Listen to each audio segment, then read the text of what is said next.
இது என்ன பிராண்ட் பாருங்க, TCL, ஹிட்டாச்சியோட ஏசி வந்திருக்கு. ஓகே, ஏசியோட ரேட் பாத்தீங்கன்னா 65,000 ரூபாய், 65,000 வரும். சரி, நம்ம என்ன ரேட் கொடுக்குறது தெரியுமா? அதுல இருந்து நம்ம இது பர்சன்டேஜ் வராது, ஏன்னா அது கம்பெனி வாரண்டி சீல்டு பீஸ் எல்லாமே 48 இயர்ஸ் ஆஃப் கம்பெனி ஸ்டேஷன் வரதுக்கு வந்து அவங்களே இன்ஸ்டால் பண்ணுவாங்க. 1,500 ரூபாய் சார்ஜ் பண்ணுவாங்க இன்ஸ்டாலேஷனுக்காக. 5 இயர்ஸ் வாரண்டி, என்ன கம்பெனி வாரண்டி அதே கம்பெனி ஃபுல்லா உங்களுக்கு வந்து ஷோரூம்ல இருக்கிற பீஸ் நம்ம ஸ்டோர்ல இருக்கு. சரிங்களா? அப்போ கம்பெனி வாரண்டி வந்து 5 வருஷம்னா 5 வருஷம் கிடைக்கும், 10 இயர்ஸ் 10 இயர்ஸ் கிடைக்கும். அது என்ன ரேட் டைரக்ட் கம்பெனி தான் நீங்க பேசுறது, டால் ஃப்ரீ நம்பர் எல்லாம் கொடுத்துருவோம் உங்களுக்கு. 65,000 ரூபாய் இருக்கிற ஹிட்டாச்சியோட ஏசி பாத்தீங்கன்னா 38,500 ரூபாய் கொடுக்கும். 38,500 பிராண்ட் கூட நம்ம கிட்ட இருக்கு. இதுல எம்ஆர்பி பாத்தீங்கன்னா 58,000 ரூபாய், ஸ்டோர்ல வந்து 33,000 கொடுக்கும். பரவாயில்லையே, எல்லாமே சீல்டு பேக்.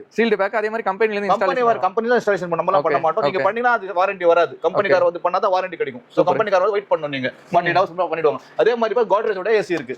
எல்லாமே காட்டுறது எல்லாமே 1510 தான் எல்லாமே. 45,900 ரூபாய் ஏசியோட ரேட். 900 ரூபாய் ஏசியோட எம்ஆர்பி இருக்கு. நம்ம ரேட் பாத்தீங்கன்னா 34,500 ரூபாய். பரவாயில்லையே, நல்ல பிரைஸ் கிடைக்குது. 1.5 டன்.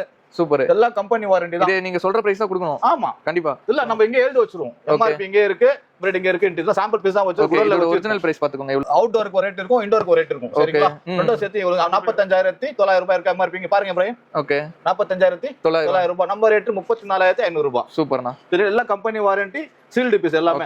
கம்பெனி என்ன வாரண்டி அதே வாரண்டி உங்களுக்கு வந்துரும். ஓகே, கம்பெனில எல்லாமே எல்லா கம்பெனி கிளைம் பண்ண தேவையில்ல.